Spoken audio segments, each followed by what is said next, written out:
Hola, ¿qué tal? ¿Cómo están? Buenas noches, doctor. Buenas Buenas noches. noches, doctor. Hola, ¿qué tal? Bien, buenas noches a todos. ¿Cómo va lo del paro, ¿Saben?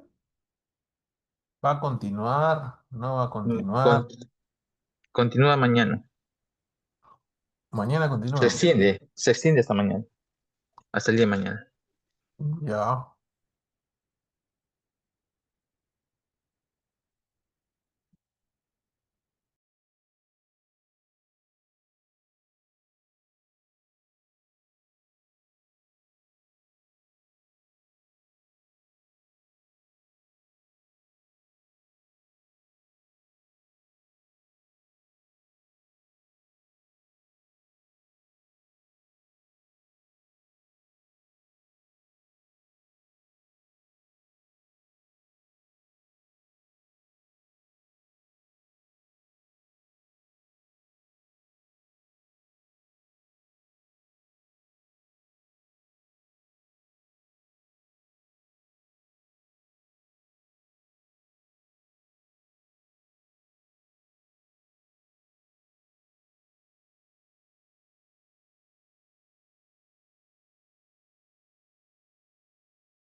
¿Me escuchan bien? ¿Me escuchan normal?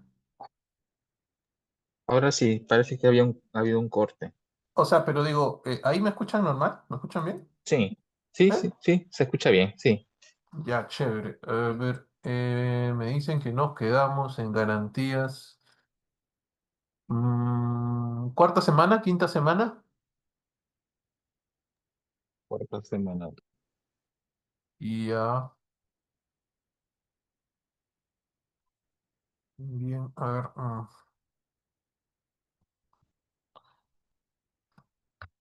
Y estuvimos viendo la publicidad registral, si no me equivoco. A ver, voy a ver el WhatsApp del doctor Milciades. Acá me estaba poniendo al día. A ver, doctor Milciades. Oponibilidad, prioridad. Ah, Sí, ya, muy bien. ahí está bien. Bien, bien, listo. A ver, un momento.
Aiquipa, Aroste, Presente, doctor. Buenas noches. hola,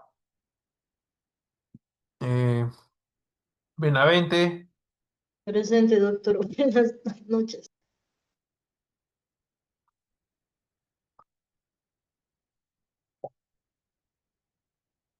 ya, Berrospi Condeso, Buenas noches, doctor presente.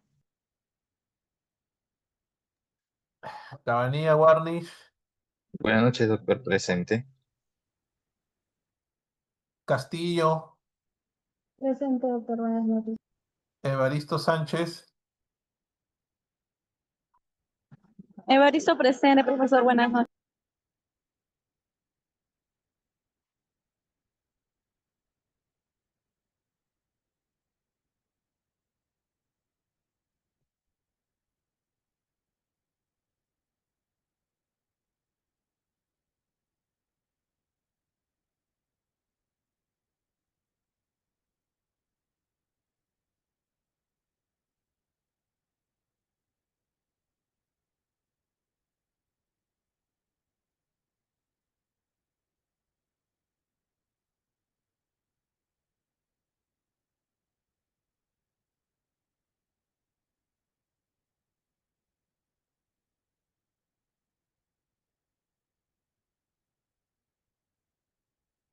Fernández Rivera, Presente, profesor, buenas noches. tal, buenas noches, eh, Gutiérrez Tarazona, Presente, doctor. Buenas noches. hola, ¿qué tal? Ah, Guzmán Vera, Profesor, buenas noches. Guamán de la Cruz,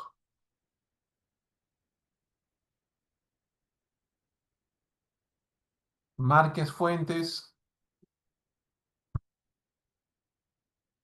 Mendoza, Presente, doctor, buenas noches. hola Ian, ¿cómo estás?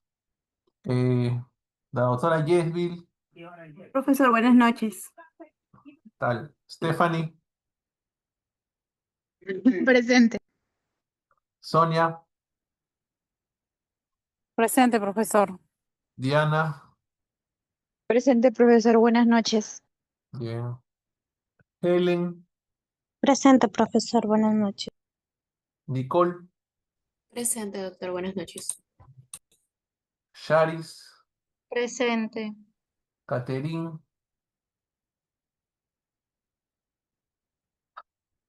Gabriela, Presente, doctor. Fernando, Rodolfo, Presente, profesor, buenas noches. hola Rodolfo, ¿cómo estás? Helen, Presente, profesor, buenas noches. tal, Milciades Presente, y doctor. Nancy Nayeli, Presente, doctor. Buenas noches. ¿qué tal? Buenas noches. Bien, ay,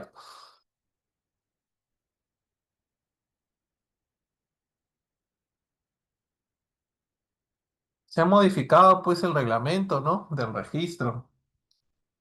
Y como hemos visto, sistema registral o el derecho registral tiene una influencia muy fuerte y muy determinante en el campo de la garantía, porque depende de su inscripción. Entonces, estoy pensando quizás hacer algunas reflexiones sobre las actuales modificaciones que ha tenido el reglamento general para este viernes, ¿no? Entonces, eh, probablemente el viernes nos dediquemos a revisar, a repensar algunas conductas, bueno, algunas cosas que han salido en el nuevo reglamento. Entiendo que ya lo revisaron el ciclo pasado, ¿no? Con la doctora Katia, pero este procedimiento registral ha cambiado. Entonces, si bien es cierto, en principios incluso, ¿eh? Entonces, no en concreto respecto al registro de predios, sino al reglamento general. Como ustedes ya saben, el registro se compone por diversos registros, ¿no? Y estos registros, cada uno maneja su propio reglamento. Entonces, bueno, que me parece vital y se ha modificado el general, el que digámoslo así, el que complementa todos los registros, ¿no? Entonces yo creo que va a ser importante una actualización una revisión de este reglamento, que yo estoy seguro ya es un procedimiento que ustedes ya conocen, ¿no? Bien, estuvimos viendo los efectos de la publicidad, estuvimos viendo los efectos de oponibilidad, prioridad, legitimación, cómo se configuraba el tercero registral y el tercero de fe pública registral, ¿no es así? Eh, Hablábamos también, bueno, que el 1099 hablaba pues sobre los requisitos de validez, dentro de ellas estaba la inscripción en el registro de propiedad inmueble. Esto, como bien se reguló pues en el código del 84, pero hoy, ¿en qué registro se inscribe? Ya sabemos que en el propiedad inmueble, pero el de propiedad inmueble tiene diversos subregistros y ya los he venido comentando. ¿En qué registro se inscribe la hipoteca en particular?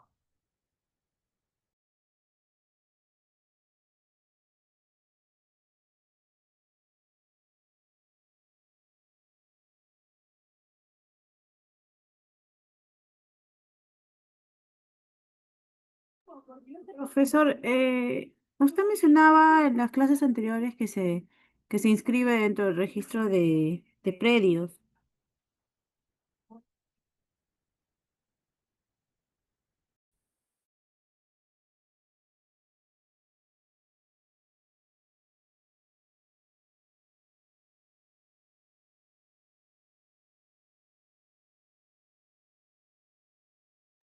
Muy bien, claro, registro de predios, ¿no? Muy bien, registro de predios, en efecto, registro de predios.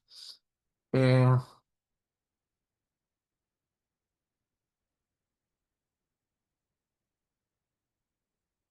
entonces es un requisito de validez, ¿no? O sea, la inscripción genera entonces eh, que aparezca la garantía, ¿no? No la escritura lo que genera es que en efecto exista, ¿no? Ahora, en palabras del maestro Francisco Bendaño, el doctor dice algo interesante, ¿no? Dice, para él es al revés. Para él la hipoteca es válida, pero no existe hasta que te inscriba, ¿sí? Yo, como ustedes sabrán, soy más literal, me apego exactamente a lo que diga nuestro código, y para mí es al revés. Para mí existe, pero no es válida. O sea, existe el contrato de hipoteca y expresamente, tal como lo señala el código, yo no tengo hipoteca hasta su inscripción, ¿no? Bien. Eh, Temporalidad.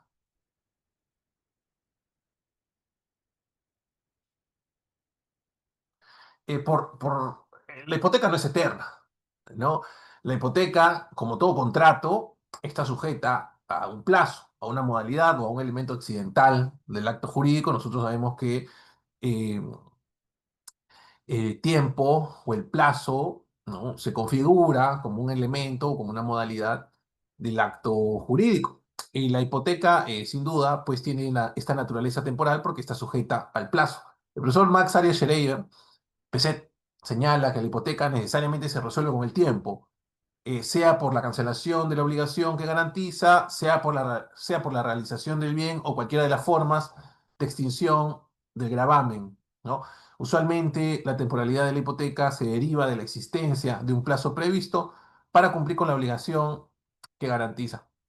Entonces, eh, sin duda, ¿no? Como bien señala el profesor, el tiempo que va a ser garantizado o que el tiempo que se le va a dar a este deudor, no al titular, sino al deudor, para pagar o para cubrir la obligación, ¿no? Que es lo principal en el contrato de hipoteca, ¿no? Entonces, en el contrato de hipoteca, quien debe de cumplir con pagar la deuda, digámoslo así, ¿es el propietario o es el deudor?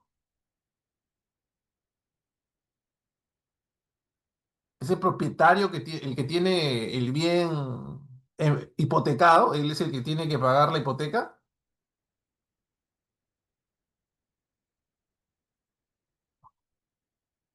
o es el deudor. Propietario y deudor no siempre son la misma persona, ¿no? Por eso que en el examen yo les preguntaba, ¿no? ¿Cuántas personas pueden participar en este contrato de hipoteca, ¿no?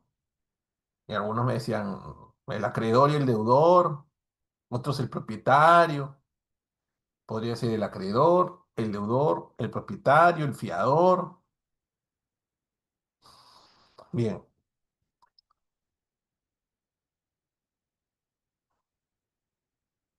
Es que se acuerde, un ¿no, doctor? reductor de velocidad, ¿no? Y no perdón, doctor. Es reducir quien se o acuerde en puede el contrato, mantener ¿no? esto, ¿Quién paga? ¿no? Se coloca reductores de No, velocidad. no, el O que sea, los paga vehículos siempre es el no deudor. respetan ¿No? El la que paga siempre es el señalización, deudor, ¿no? ¿no? Recuerda, ahí en el contrato de hipoteca hay dos contratos, en realidad, ¿no? El contrato del mutuo, que es la obligación, y el contrato por el cual las partes deciden garantizar el cumplimiento de esta obligación con esta garantía real. Entonces, por eso que es un contrato accesorio. No vive si no existe la obligación. O sea, no hay una hipoteca sola que flota como por ejemplo el caso de una compraventa, el caso de un préstamo mutuo, el arrendamiento, ¿no? La hipoteca depende de alguien. En este caso, siempre depende o siempre existe en respaldo de una obligación, ¿no? Bien,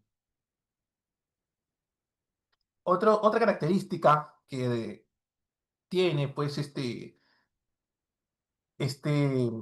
contrato de hipoteca o este derecho real de garantía de hipoteca es la literalidad. O sea, no existe la hipoteca que se presume, ¿no? Como en los casos, como en el acto jurídico, hay actos jurídicos que se presumen y que pueden ser válidamente celebrados de manera tácita, ¿no?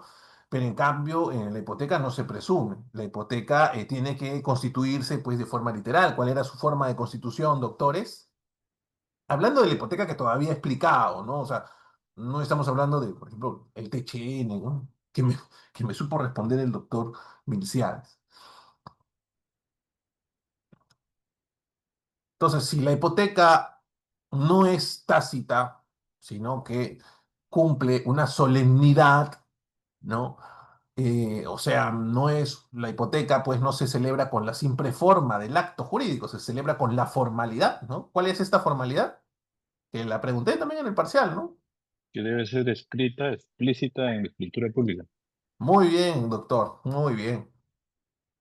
Entonces, la forma por la cual se constituye la hipoteca está sujeta a una formalidad. Nosotros recordamos en nuestras clases de acto jurídico la diferencia entre forma y formalidad, ¿no? Forma es la exteriorización, ¿no? Por la cual yo voy a celebrar algún tipo de acto, pero hay actos que requieren no solamente la forma, sino de la formalidad, como es el caso, pues, de la hipoteca. Esta tiene que ser por escritura pública, ¿no?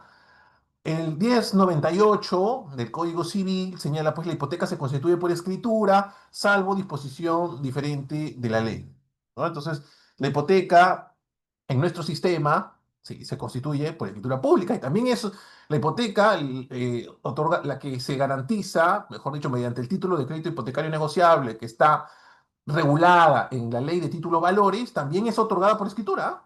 O sea, es otorgada por una persona, ya, de manera unilateral, ¿sí? Y se solicita en la minuta, ¿no? Se expida o se emita el título de crédito hipotecario negociable. Entonces, lo que hace el registrador es constituir la hipoteca y luego emite el título de crédito hipotecario negociable, lo cual también se inscribe. Entonces, ustedes van a ver dos inscripciones, ¿no? La inscripción de la hipoteca y la inscripción del título de crédito hipotecario negociable, que también se inscribe en el rubro de el registro de predios. Bien, y lo que hace el registrador es emitir, no expide una cartilla y se la entrega físicamente, pues, al usuario. El usuario la tiene como un título de valor endosable. Entonces, yo hasta ahorita les estoy explicando la hipoteca por consenso, la hipoteca por convenio, ¿no? La hipoteca clásica, ¿ya? No sé si nos dé el tiempo, eh, y ustedes me lo permiten, les busco una hipoteca, ¿no? Para ejemplos prácticos, ¿no? Y de repente me da el tiempo también para encontrarles un TCN, aprovechando que estoy en casa. Entonces, pero lo importante es que estamos en la hipoteca convencional, No, no estamos en la hipoteca unilateral. Estamos en la hipoteca convencional. Una cosa es la hipoteca legal, la convencional, ¿y cuál es la otra? Y la unilateral, ¿no? ¿Cuál era la hipoteca? Si les pregunto, ¿cuál es la hipoteca legal, doctores, que hemos tomado hasta una continua al respecto? ¿Ustedes qué me dirán? ¿La legal, doctor? Sí, ¿qué es la hipoteca legal, estimado doctor? La legal es cuando se queda todavía pendiente un pago, ¿no? del bien y se da de oficio. Muy bien. ¿Yo no puedo pagar nada y se constituye o tengo que pagar algo? Es un pago parcial. ¿Ya? ¿Todos están de acuerdo con el doctor?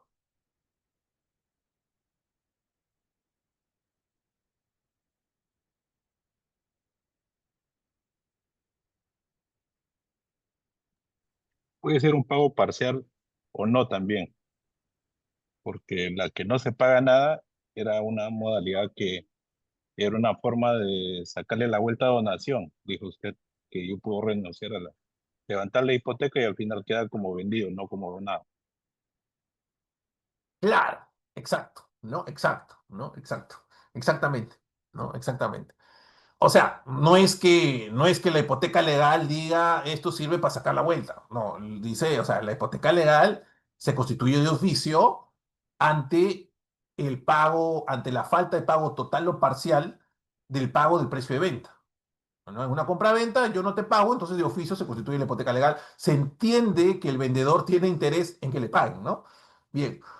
Ahora, uno, igual dentro de su facultad de disposición, puede renunciar a la hipoteca. Y esto al final, si uno se da cuenta, o sea, si no me pagas y renuncias, esto es una donación, ¿no? Bien. Pero no está configurada como tal, ¿no? No está configurada como tal. En teoría no debería de volver pues, a la masa hereditaria, o en el peor de los casos, pues, el monto, pero no el bien, ¿no? Pero en teoría este tipo de transferencia no debería generar que se devuelva, pues, ¿no? A la masa hereditaria, al menos el bien. ¿Hay un acto de liberalidad ahí? ¿Cómo lo ven ustedes? ¿Consideran que hay un acto de liberalidad?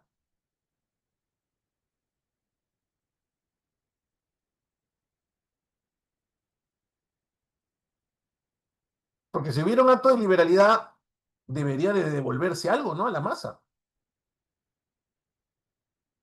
Yo creo que sí, podríamos pensar, si es una donación, ¿no? Si aparentemente es una donación, ¿por qué no? ¿Cuál sería el acto de liberalidad? ¿Qué debería devolver a la masa? El exceso de un tercio. No, pues no, vamos a ver. Hablando en el caso de la hipoteca legal, ¿no? ¿Qué debería devolver a la masa? Mis alumnos de sus sesiones, que no me van a defraudar.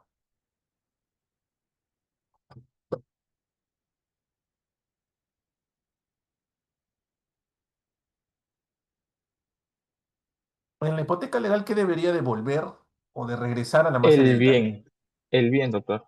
El bien. Pues, profesor, pero si no hay intención de donar en una hipoteca legal, Ajá. entonces, ¿por qué debería devolver? No hay ninguna intención, solamente es asegurar en este caso que se cumple el pago.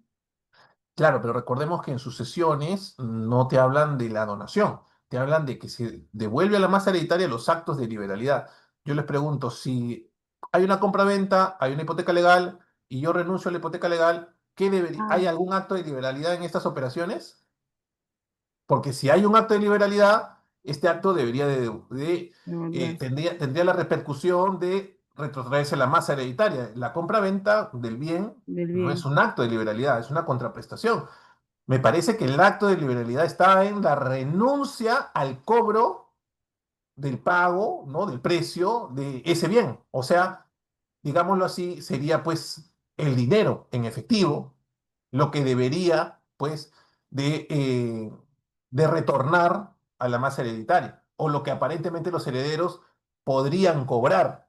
No el bien no va a regresar, porque el bien no ha sido transferido producto de un acto de liberalidad. El acto de liberalidad, en mi opinión, no va por ahí. El acto de liberalidad va al momento de la renuncia. Yo estoy renunciando a cobrar dinero, mi obligación. Ya el bien se transfirió. Cuando hay una compra-venta con hipoteca, sea la legal, sea la convencional, o sea, la que es por acuerdo, la que es por contrato, la más usual, o la unilateral, em, yo entiendo que está claro que ya el bien está transferido, ¿no? O sea, cuando hay una compra-venta con hipoteca legal, el bien ya se transfirió, es cuerdas separadas, ¿no? Ahora, yo puedo, eso está claro, entiendo. Yo puedo simplemente hipotecar sin venta.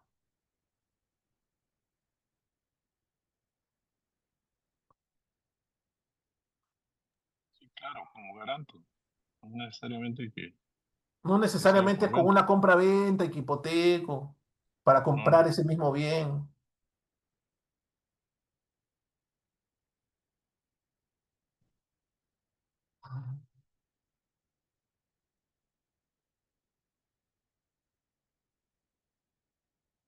¿Cómo lo ven? ¿Cómo hipotecar sin venta? Claro, me parece que están relacionando mucho la compra-venta a la hipoteca, ¿no? Se supone que la hipoteca vive, ¿no? Es accesorio a la compra-venta. Y si no hay compra-venta, pues no puede haber hipoteca.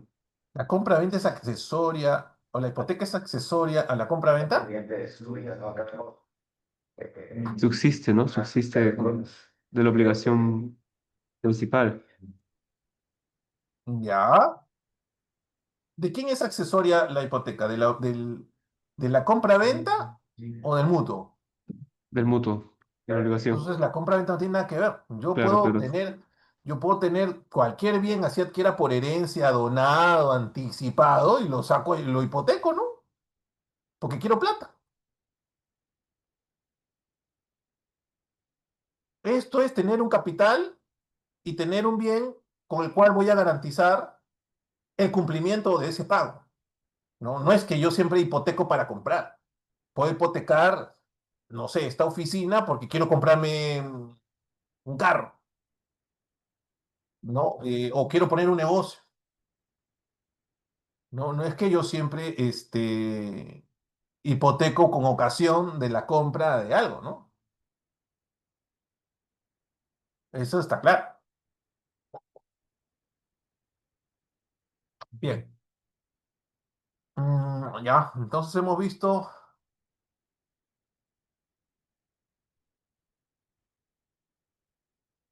hasta ahí está claro, ¿no, doctores? ¿Cuántas formas de hipotecar estamos viendo?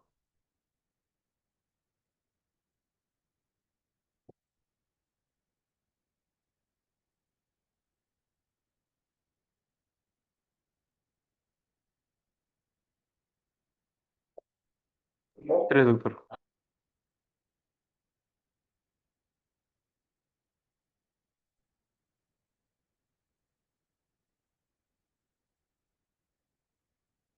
¿Cuáles son, doctor? La convencional, la TCN y el hipoteca legal. Bien. ¿Cómo se llama la que es constituida por THN?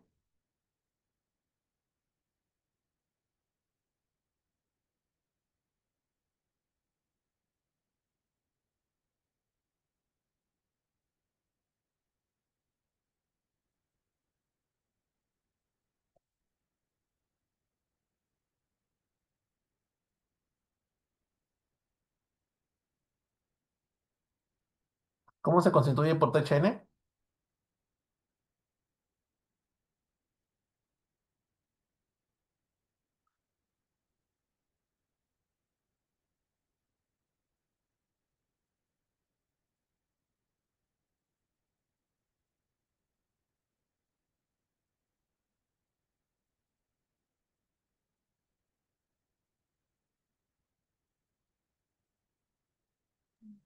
Profesor, Sí.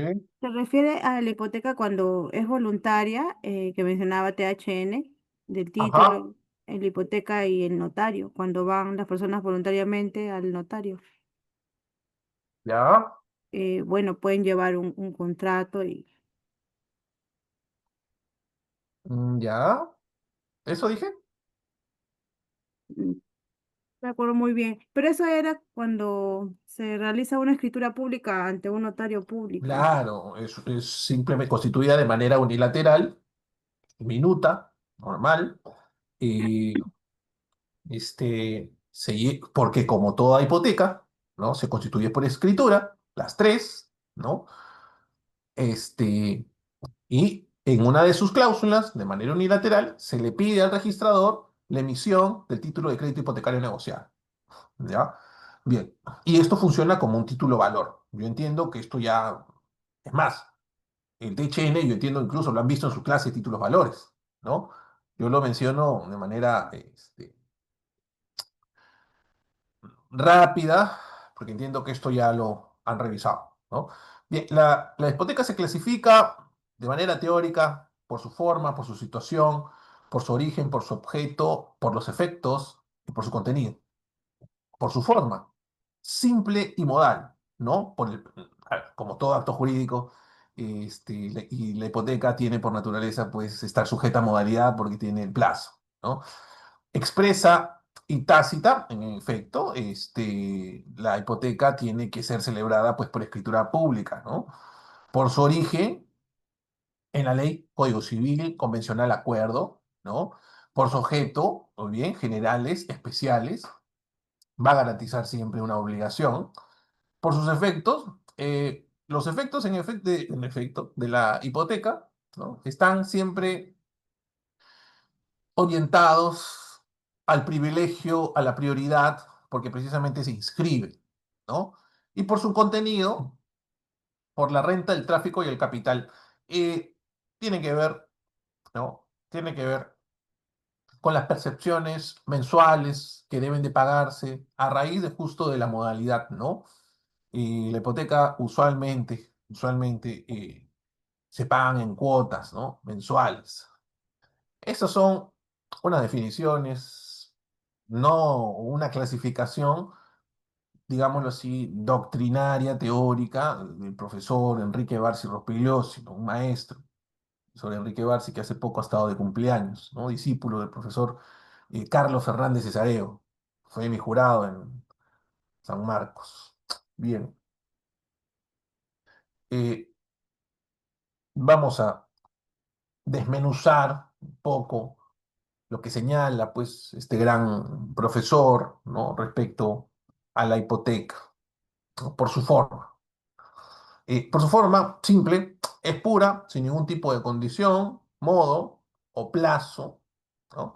Se trata de aquella que reúne los requisitos de validez esenciales a todo acto jurídico constitutivo de la hipoteca, tales como la capacidad del agente, el objeto y la forma, de acuerdo con el 140 del Código Civil. Digamos, esta sería una hipoteca, pues, eh,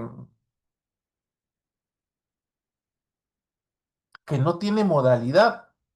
¿Cuál de las tres podría estar sujeta o que no tenga modalidad? De las tres, ya de lo que hemos conversado, ¿cuál se presta a que no tenga una modalidad?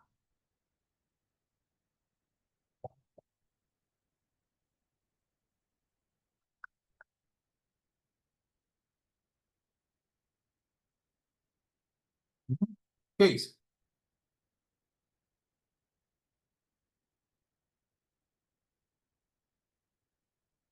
¿Cuál de estas tres consideran ustedes no necesariamente tiene una modalidad? O sea, tiene una condición, un modo, un plazo.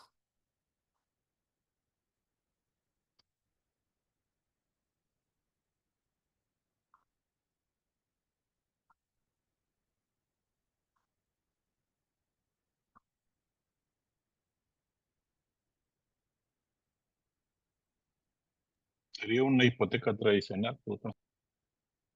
¿La convencional te refieres? ¿La tradicional?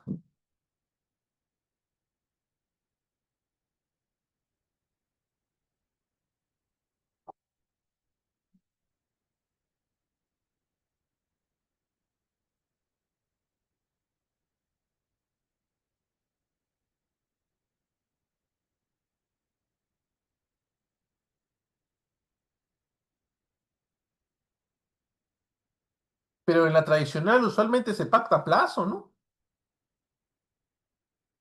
A ver, la legal. A ver, doctora Evaristo, ¿cómo así?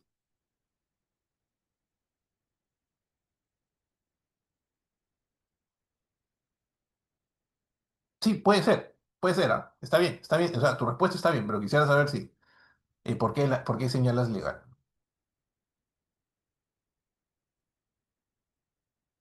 La respuesta es una, la acabo de decir hace unos minutos.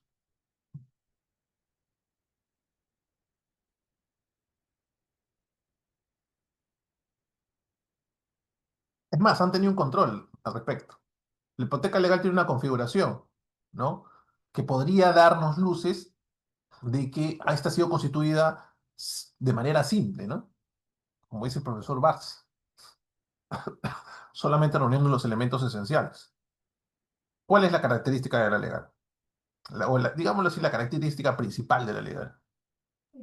La Vamos, característica principal de la hipoteca legal era que nace pues de oficio, ¿no? Por un muy mandato bien, de la exacto, ya no ley. veía más, exacto, esa es.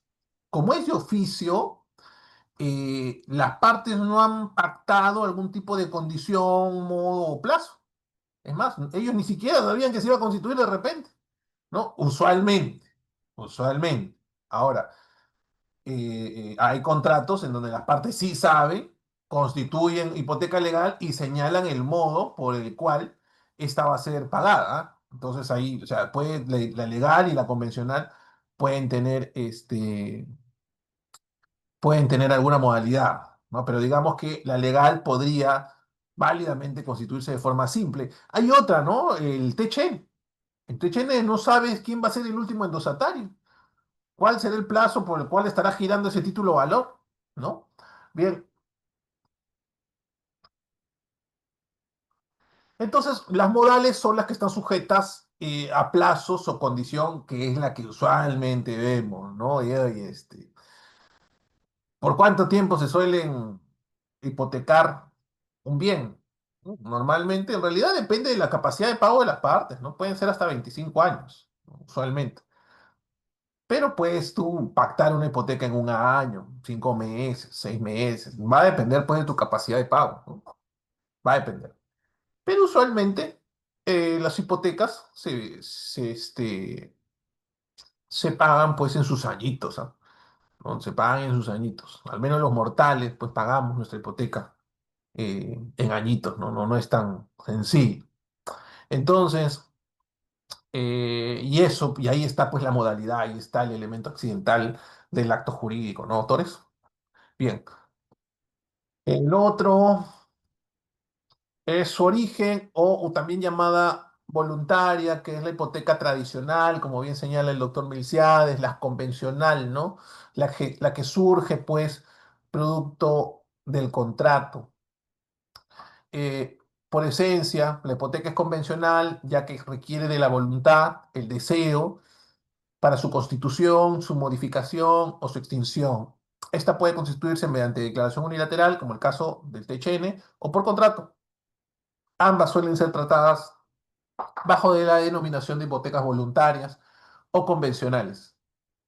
Son aquellas que se van a originar justamente en virtud de este principio de autonomía de la voluntad. Algunos lo conocen como la declaración de voluntad, algunos como manifestación de la voluntad, ¿no?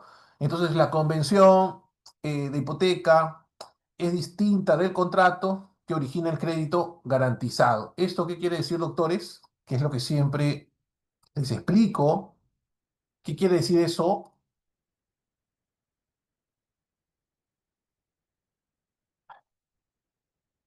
Inicié esta clase explicando eso, ¿no? ¿Eso qué significa?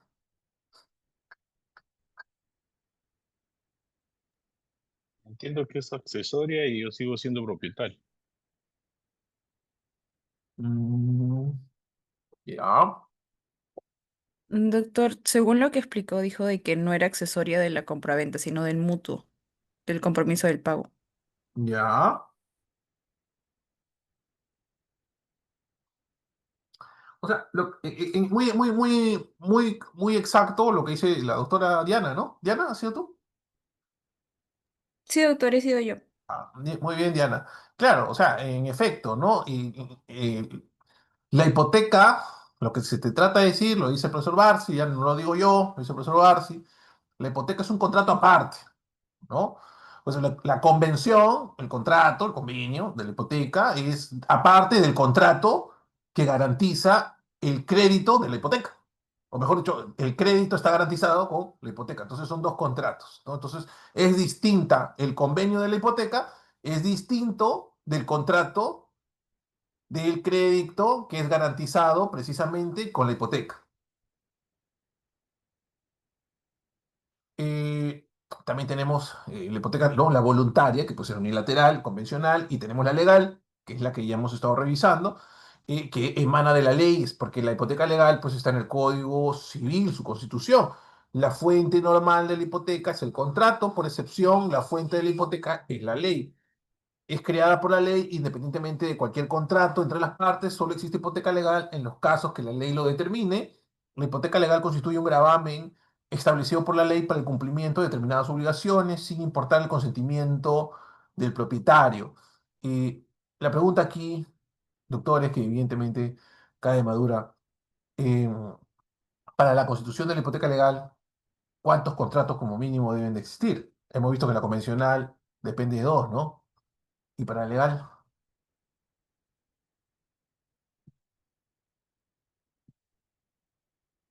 ¿cuántos contratos? Uno, nada. Muy bien, ¿cuál? ¿Cuál sería ese contrato?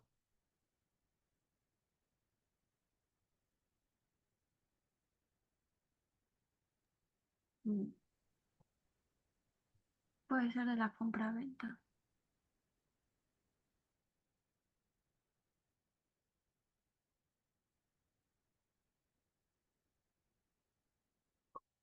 Bien, claro. El incumplimiento del pago total o parcial genera la constitución de la hipoteca legal, pero esta constitución de la hipoteca legal en realidad como señala, se constituye por un contrato.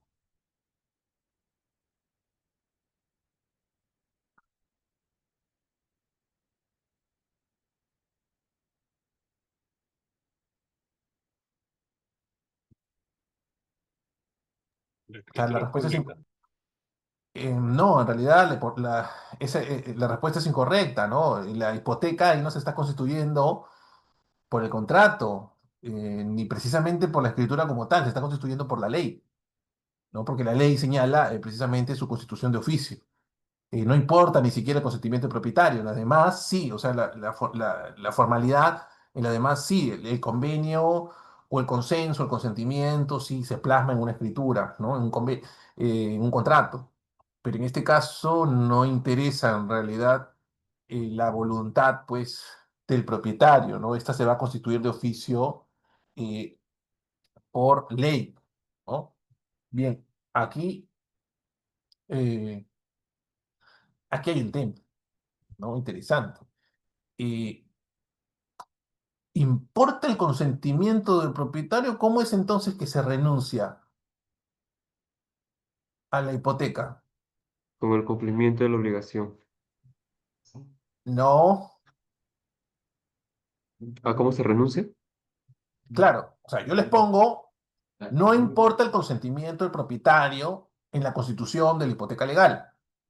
Sin embargo, hace un momento estábamos hablando de la hipoteca legal y decíamos de que podría figurar como una donación porque existe una renuncia. ¿Quién renuncia?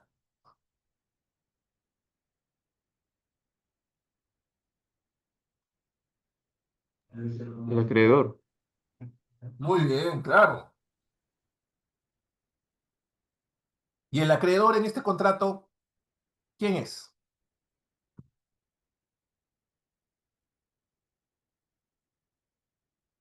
¿O cómo se llama?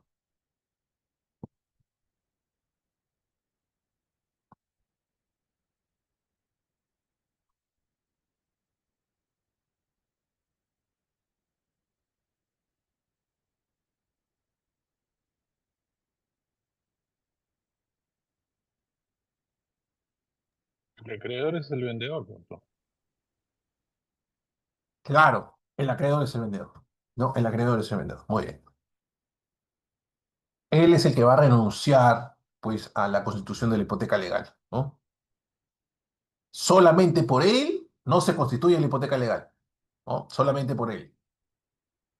Como pasaría también en una hipoteca convencional, ¿o no? O en la hipoteca convencional, si necesitamos, para que se cancele o se extinga necesitamos pues la intervención en la escritura pública, acreedor, deudor, en la convencional, la que se constituye por contrato, por ambas partes, ¿no? La intervención de ambas partes en su constitución. En el caso del levantamiento, también implica, en la convencional, ¿ah? No estamos hablando de la legal quedó claro que es suficiente con el acreedor, que en este caso es el vendedor, que a él hay que pagarle, ¿no? Él es el que está renunciando. Pero en el caso de la hipoteca convencional, la que se constituye por contrato, por convenio, de ambas partes, ¿no? De varias partes, ¿no? En realidad, propietario, deudor, que puede ser la misma persona, y el acreedor, ¿no? Ya, y en este caso, esa es su constitución, tiene que intervenir por consenso, ¿no? En la escritura. Y en el caso del levantamiento, en este tipo de hipoteca, ¿también necesitamos la intervención de los dos o suficiente también, igual que en la hipoteca legal, la intervención solamente del acreedor?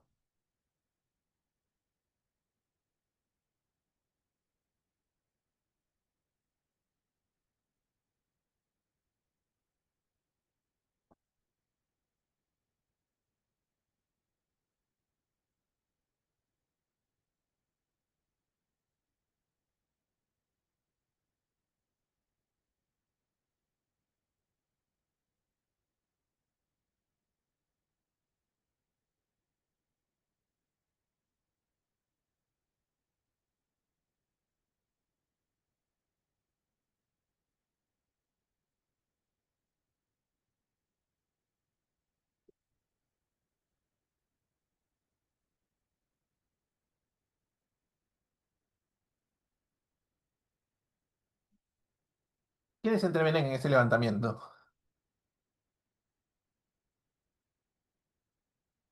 El parcial, si no me equivoco, es la próxima semana, ¿no?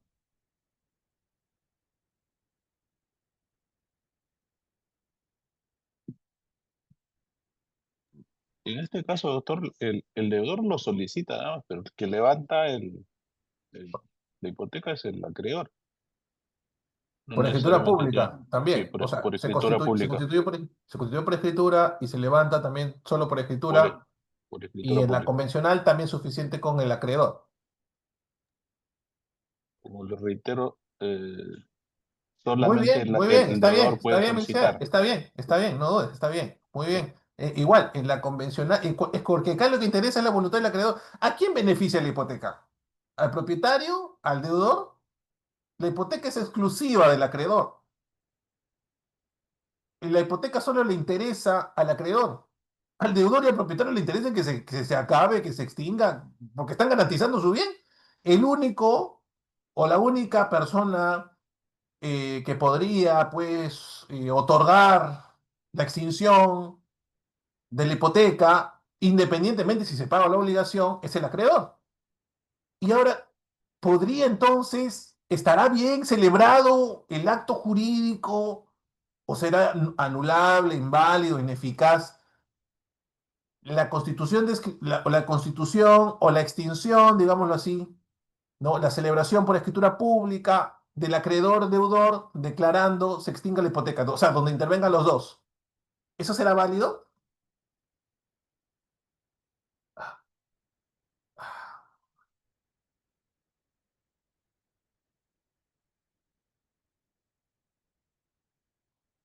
Si en el instrumento intervienen los dos, ¿se malogró el acto jurídico? No, de ninguna manera. No pasa nada, no pasa nada. Suficiente con que esté el acreedor. Si el deudor quiso meter su cuchara ahí en la minuta porque quería figurar, no hay problema. ¿Ah? Bien. Hipotecas legales, conforme al Código Civil, están reguladas en el artículo 1118, ¿no? Y se reconocen a las siguientes hipotecas. A ver,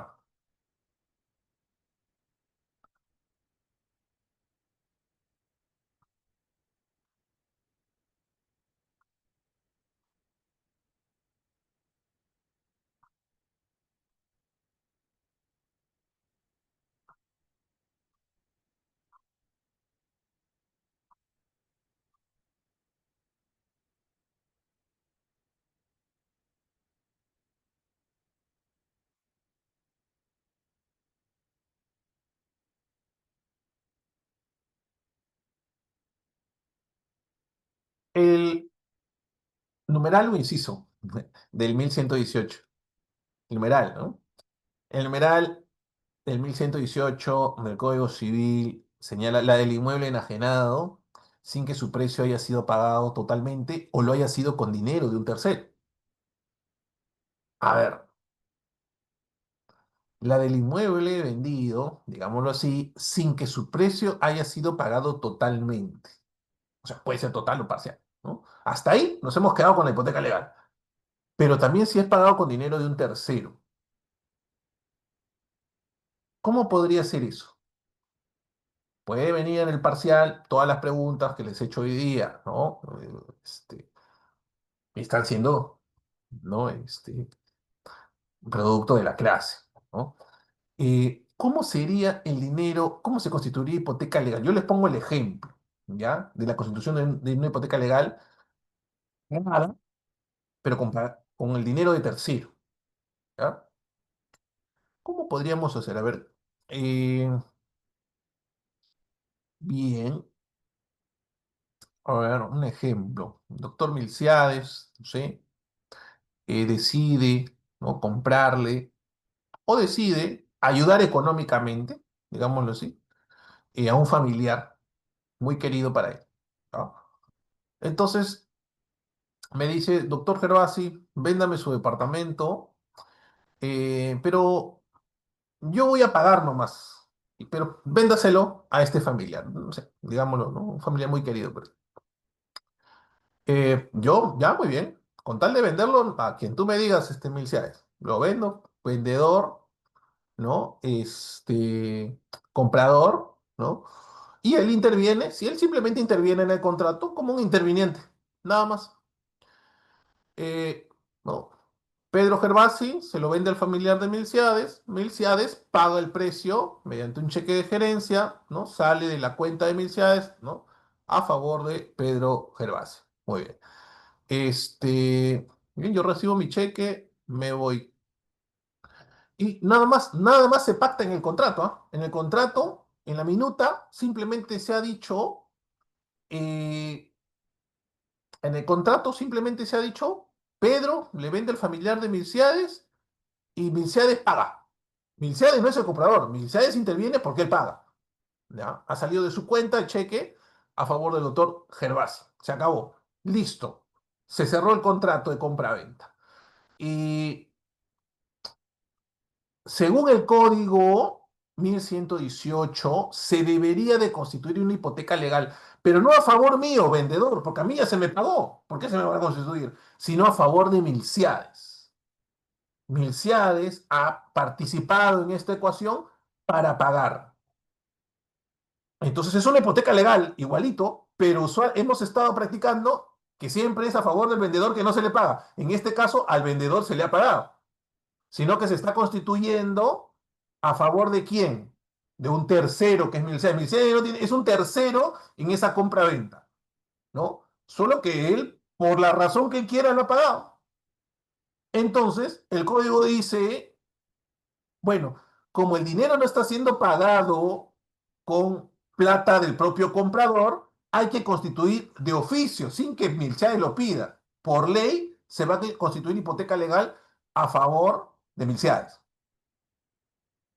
Si Milciades no quisiera que se constituyera hipoteca legal por ese dinero, porque para él es una liberalidad, la cual podría regresar a la masa hereditaria y a esas sucesiones, ¿qué tendría que incluir en su contrato o en su minuta?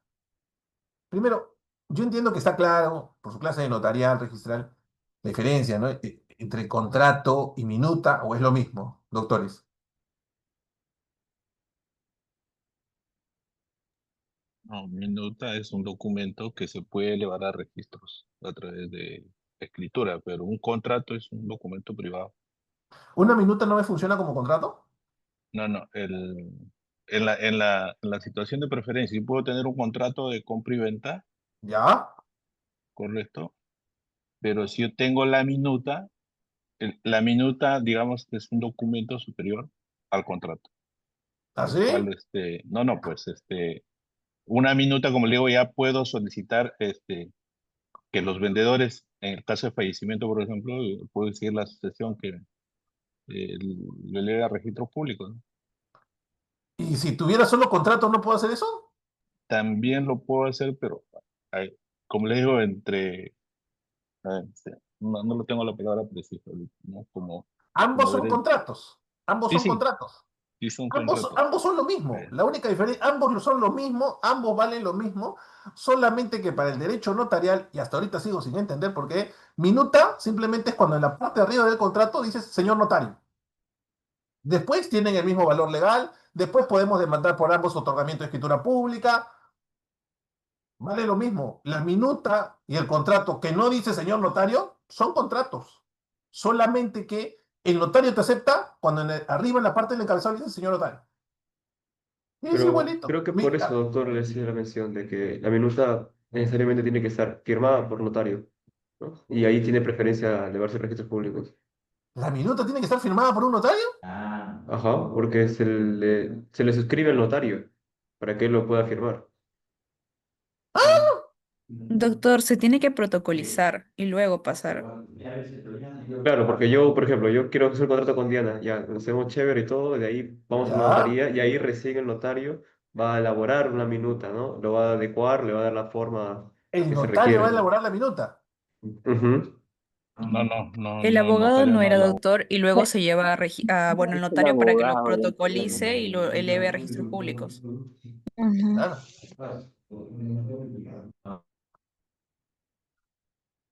O sea, la minuta hipoteca también la hace el notario.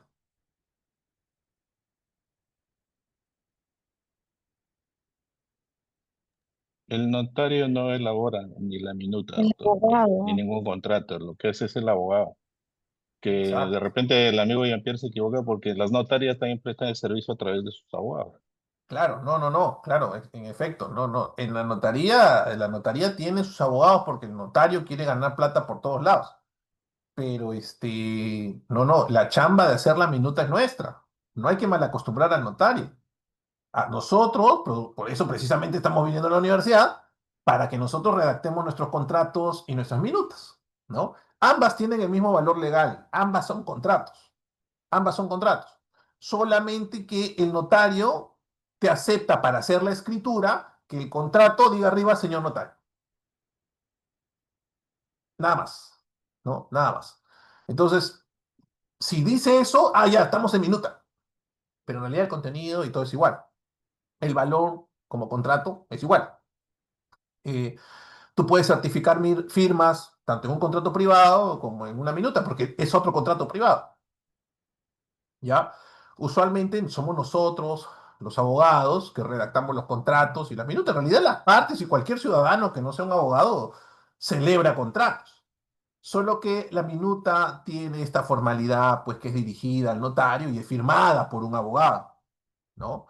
Eso sí, pero la calidad de contrato lo tienen los dos, ¿no? Ambos son contratos. Entonces, en este contrato, queridos doctores, que claro, esos detalles tienen que estar claros, ¿no? O sea,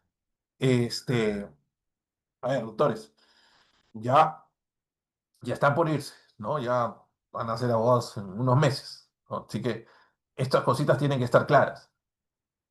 Entonces, quien podría renunciar, hablando del numeral 1 del 1118, es quién es el acreedor ahí, en ese ejemplo que les puse entre Milciades, el doctor Gervasi y su familiar.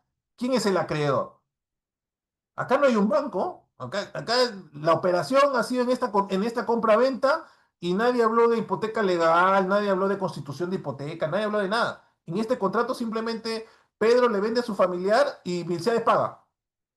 ¿Dónde está donde hemos detallado acreedores, deudores? Pero sí, según el 1118, hay un acreedor, ya hay un deudor. Al doctor Gervasi ya le pagaron, ya le dieron su cheque de gerencia, el doctor ya se fue a gastarse la plata.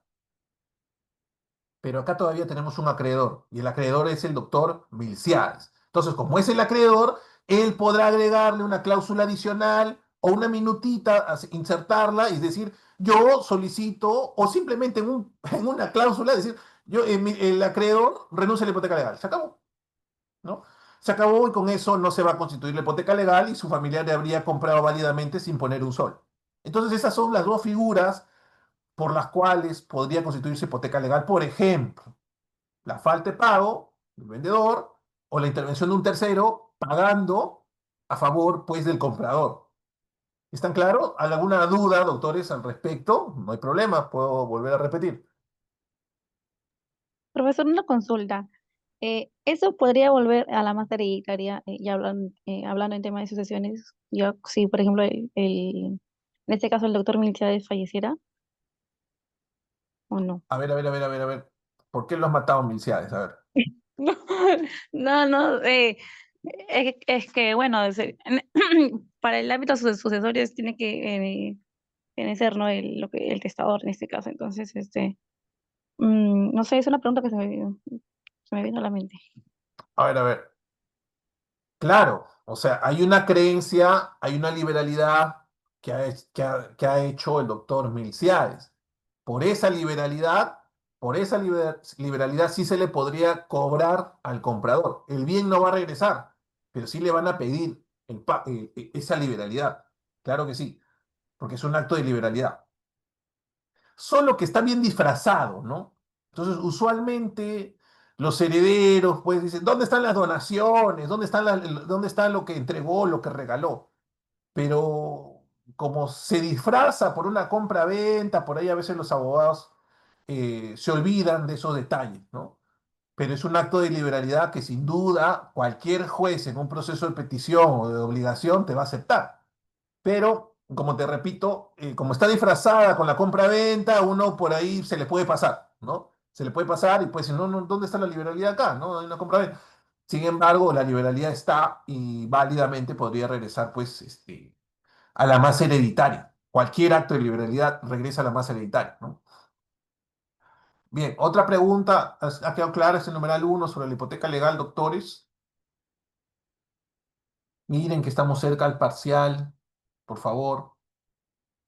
Ya nomás nos queda la clase del viernes y el lunes, pues, ¿no? Estaríamos tomando el parcial, que va a ser escrito, ¿no? En algunos casos respecto a la hipoteca, ¿no? Estos casos que he venido comentando, todo lo que les he venido comentando, ¿no? Por eso si hay alguna duda, con todo gusto dentro del horario de clases, pueden hacérmela, ¿no? Todo claro entonces, no hay dudas.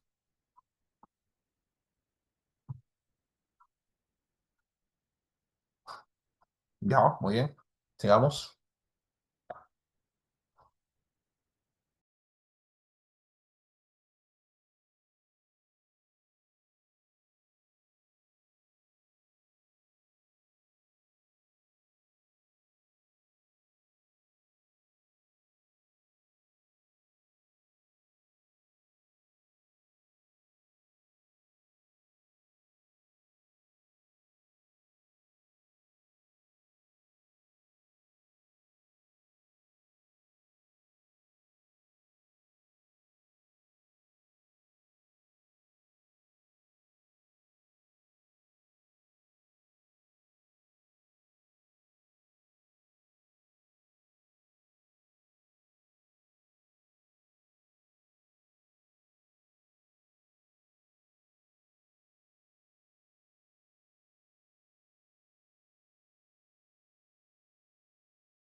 Bien, eh, vamos a acabar con las dos formas adicionales de constitución de la hipoteca legal, ¿no? Eh, que podrían surgir, ¿no? Por este imperio de la ley. Tenemos a la del numeral 2, artículo 1118, dice la del inmueble para cuya fabricación o reparación se haya proporcionado trabajo o materiales por el contratista y por el monto que el comitente se haya obligado a pagar. Eh, esta, esta parte, en mi opinión, es muy interesante porque, miren, el código no discrimina la mejora con la construcción, ¿no? Y ustedes han visto que en reales la mejora con la construcción son dos ámbitos totalmente te generan en uno la propiedad y en otro simplemente un pago o un reembolso. Sin embargo, aquí, eh, por construcción o por mejora, te está diciendo, se constituye hipoteca legal si es que la ha hecho el contratista, ¿no? Ustedes recuerdan sus contratos de obra cuando han llevado contratos. Entonces, eh, la pregunta aquí que podría venir en el parcial es, ¿por qué creen ustedes, después de lo que hemos estado viendo, la respuesta es lógica, ¿por qué se podría constituir hipoteca legal, o sea, de oficio? Solamente cuando se acredita el pago de obligación que debe de existir por parte del deudor a favor del contratista por la construcción o por la mejora de un bien. ¿Por qué creen, doctores?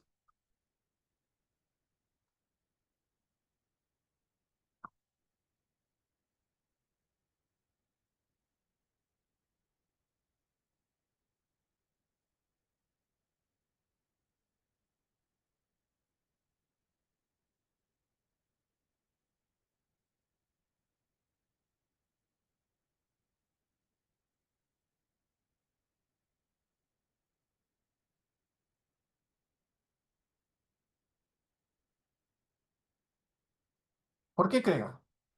¿Qué opinan?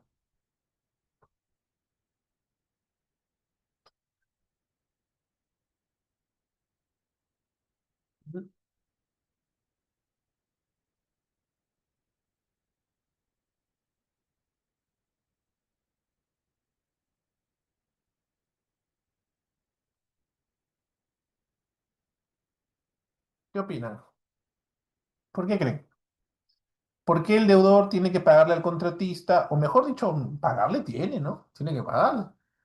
Pero, ¿por qué por la fabricación, o sea, por construcción? ¿O por qué por las mejoras? Hipoteca legal.